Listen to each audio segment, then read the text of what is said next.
ভিডিওতে দেখুন তো জিনিসটা চিনতে পারেন কি না। এই জিনিসটা নিয়ে যদি এখন রাতের বেলা আমি খোলা রাস্তায় হেঁটে বেড়াই, ডাকাত দল ধরা আমাকে নির্ঘাত নিশ্চিত। তো এই জিনিসটার হঠাৎ করে কেন এত মূল্য বেড়ে গেল? মার্কেটে টাকা দিয়েও এমন একটা জিনিস হয়ে গেছে যেটা পাওয়া যাচ্ছে না। মার্কেটে এটা এমন একটা অবস্থা হয়ে গেছে, টাকা দিয়ে মাদক দ্রব্য পাওয়া যাচ্ছে, বা টাকা দিয়ে কিন্তু এই জিনিসটা পাওয়া যাচ্ছে না। তাহলে মাদকের থেকেও কি এটা আসলে দামে বেশি হয়ে গেল?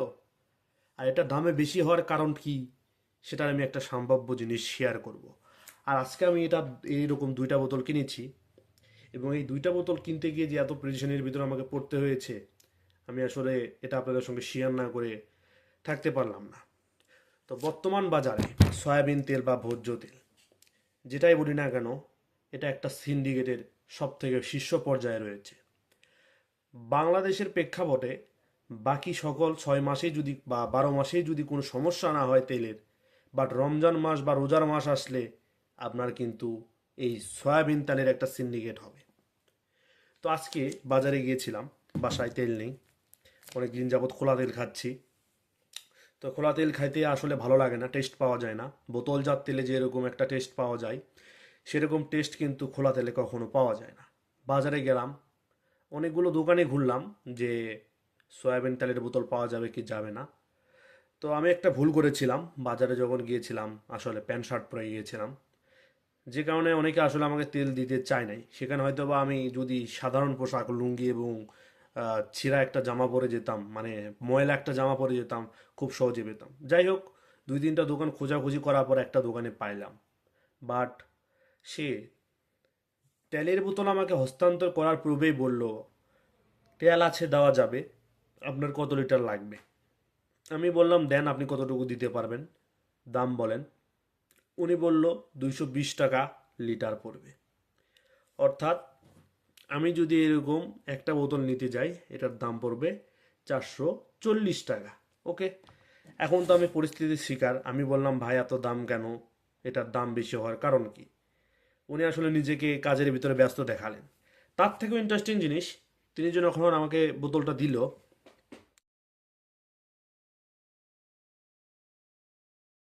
বোতলের গায়ে কি আপনারা দেখতে পাচ্ছেন?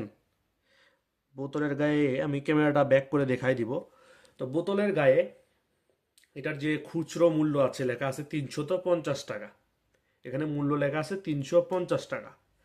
তার থেকেও আশ্চর্যজনক বিষয়, আমি যখন তেলের বোতলটা হাতে নিয়েছিলাম তাকে বলেছিলাম যে ভাই এখানে তো 350 টাকা লেখা আছে, তো এটার দাম 350 টাকা আছে, আপনি কেন এটার দাম আপনি 440 টাকা নিচ্ছেন?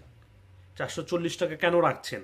350 টাকায় যদি আপনি বেচেন তাহলেও তো আপনার লাভ থাকবে, কারণ আমরা জানি কোনো প্যাকেটজাত বা বোতলজাত দ্রব্যে যদি কোনো একটা দাম থাকে, সেই দাম থেকে অবশ্যই 10 টাকা বা 20 টাকা কম হয়। তাহলে আপনি ভাই 350 টাকা নেন, আমাদের আপত্তি নেই। আমরা জানি 350 টাকা থেকে 10 টাকায় মিনিমাম এটার কম হবে। তো উনি বলল আসলে এই প্রোডাক্টটা অনেক আগের আমরা রেখেছিলাম, সেটা সেল করছি। ওকে, ধরে নিলাম প্রোডাক্টটা অনেক আগের। এর পরবর্তীতে বললাম ভাই প্রোডাক্টটা অনেক আগের হলে তো আপনার আসলে কম দামে কিনা আছে জিনিসটা। তিনি বলল যে ভাই আমরা প্রোডাক্টগুলো যে স্টোর করে রাখছি, আমাদের তো একটা খরচ আছে, আমাদের লিভার খরচ আছে, যে আপনার স্টোরে রাখছি মানে যে গুডাউনে রাখছি গুডাউন খরচ আছে, সব কিছু মিলে একটা খরচ আছে। এতদিন রাখছি, রমজান মাসে ব্যবসা করব বা রোজার মাসে ব্যবসা করব, আমি তো লাভের জন্য ব্যবসা করি। ওকে, সব মেনে নিলাম। তো আমার চোখটা পড়লো এখানে উৎপাদনের তারিখে। আমার চোখটা পড়লো উৎপাদনের তারিখে। আজকে ভিডিও আমি শ্যুট করতেছি 10 তারিখ, 3 মাস, মানে 3 নাম্বার মাস এবং 25 সাল। এটা আমি সহজ করে বোঝাচ্ছি বোতলের লেখা বোঝানোর জন্য। বাট এখানে আশ্চর্যজনক জিনিস কি দেখেন, এই তেলটা আপনার উৎপাদন হয়েছে 8 তারিখে, 3 মাসের 25 তারিখে। মানে মানে এই তেলটা আপনার উৎপন্ন হয়েছে এই মাসেরই, মানে আজকে থেকে 2 দিন আগে তেলটা কিন্তু আপনার তৈরি হয়েছে। এবং এক্সপায়ারি ডেট যেমন আপনার 7 তারিখ 9 মাস 2026 সাল দেওয়া আছে, মানে 1 বছর দেওয়া আছে আর কি।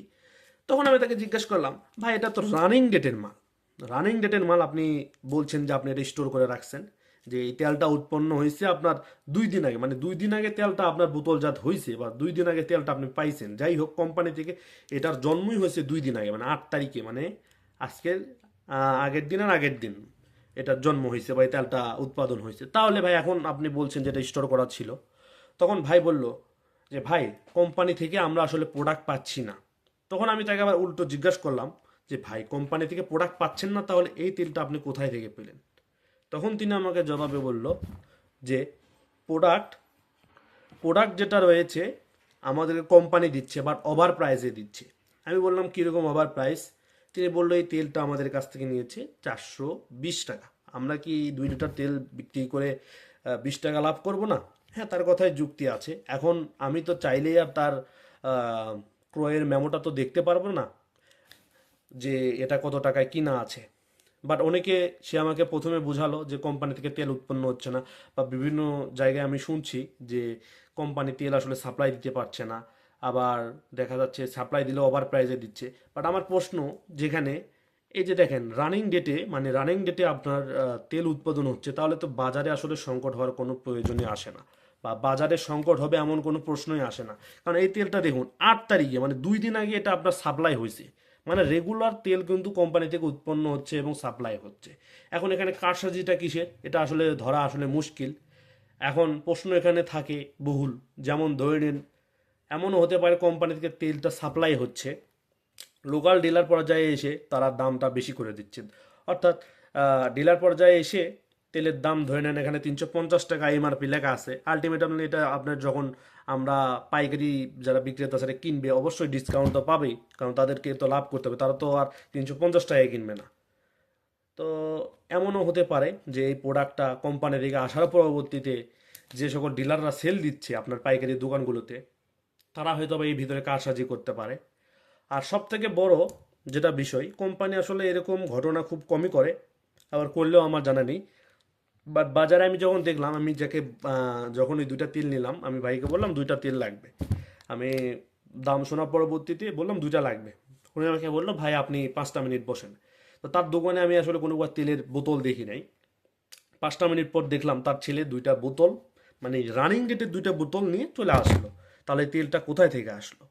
মার্কেটে আসলে যে সকল ব্যবসায়ীরা রয়েছে, এরাই আসলে কৃত্রিম একটা সংকট সৃষ্টি করছে। রানিং ডেটের প্রোডাক্ট আসলে রেগুলারভাবে ঢুকছে, মানে রেগুলারভাবেই ঢুকছে, কিন্তু তারা কি করছে, এই প্রোডাক্টটা আসলে শো করাচ্ছে না। এই প্রোডাক্টটা তারা স্টক করে রেখে দিচ্ছে এবং মার্কেটে দেখাচ্ছে যে প্রোডাক্টের সাপ্লাই নেই অথবা কোম্পানি সাপ্লাই করছে না, এমন একটা জিনিস দেখাচ্ছে। এবং দেখানোর পরবর্তীতেই তারা আসলে এই প্রোডাক্টের দামটা তাদের মন মতো ইচ্ছা মতো বাড়িয়ে দিচ্ছে। যেমন এই 350 টাকা এখানে এমআরপি আছে, এই তেলটা বেচলে মিনিমাম তার 20 টাকা বা 30 টাকা লাভ হবে। এখন আপনি একটা আইডিয়া হিসেবে হিসেব করে নেন, একটা প্রোডাক্ট যদি সে 350 টাকা বিক্রি করে, তার 20 থেকে 30 টাকা লাভ হবে। এখন সে 440 টাকা বিক্রি করলো, অর্থাৎ একটি তেলের ওপরে সে প্রায় 100 টাকার কাছাকাছি লাভ করলো। তাহলে বিষয়টা কেমন হয়ে যাচ্ছে দেখেন। এখন আবার দেখেন এই রোজা মাসটা চলে যাক, আস্তে আস্তে দেখবেন তেলের বাজারটা শিথিল হয়ে যাবে, তখন বলবে কোম্পানি আসলে তেল সাপ্লাই দিচ্ছে। আসলে আমার মনে হয় প্রশাসনের এদিকে একটু দৃষ্টি আকর্ষণ করা উচিত, সকল দোকানে ভালোভাবে রেট দেওয়া উচিত এবং একটা অভিযান করা উচিত। আর এমন অবস্থা হয়ে গিয়েছে এই তেলগুলো যে আসলে কোথায় তারা রাখে খুঁজে পাওয়া মুশকিল হয়ে যায়। তো আমার মনে হয় দোকানে একটা জিনিস বাধ্যতামূলক করা উচিত, যে দোকানে যেন সকল ক্রেতারা এই যে প্রোডাক্টগুলো ক্রয় করছে একটা পাকা রসিদ দেখতে পারে যে এত টাকায় সে প্রোডাক্ট ক্রয় করেছে, এত টাকা লাভে বিক্রি করছে, এবং যখন আমি কিনবো প্রোডাক্ট, তখন যেন সে মেমো করে দেয়। আমি তাকে বলেছিলাম যে ক্রয়ের সময় আমাকে একটা রসিদ দেন যে আপনি ক্রয় করছি। সে আমাকে সাদা কাগজে লিখে দিল। আমি তাকে বললাম যে আপনার দোকানের নাম সিদ্ধ এখানে কিছু নেই। তখন তিনি বলল যে ভাই, আপনার কাছে 4 লিটার তেল বেচে আমার 20 থেকে 30 টাকা লাভ হবে। এই 20 থেকে 30 টাকা লাভ করার জন্য আপনার সঙ্গে আমি এত ঝামেলা অথবা হ্যাসেল করতে পারবো না ভাই, আপনার তেল নিলে নিন অথবা না নিন। তাহলে বিষয়টা কোন পর্যায়ে চলে গিয়েছে? আমি না হয় আজকে এই 4 লিটার তেল কিনতে পারলাম, বাট যারা খেটে খাওয়া মানুষ আছে, 500 টাকা দিন মজুরি দিয়ে কাজ করে খায়, তারা তো আর এই 450 টাকা দিয়ে 2 লিটার তেল কিনে খেতে পারবে না। 450 টাকা দিয়ে তারা তেলই কিনবে নাকি অন্যান্য বাজার করবে? তো আমার মনে হয় না যে এইভাবে আসলে আমাদের সমাজের উন্নতি হবে।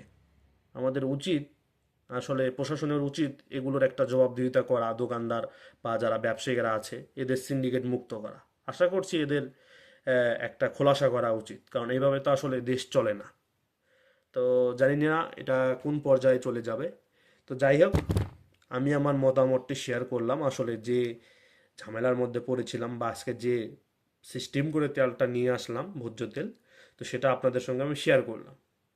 তো এখন বাকিটা আপনাদের মতামত জানাবেন, আপনাদের এলাকায় এই তেলটি কত টাকা লিটার হচ্ছে বা কত টাকা করে পাচ্ছেন সেটাও জানিয়ে দিবেন। দেখি কোন এলাকায় কত টাকা করে এটা বিক্রি হচ্ছে।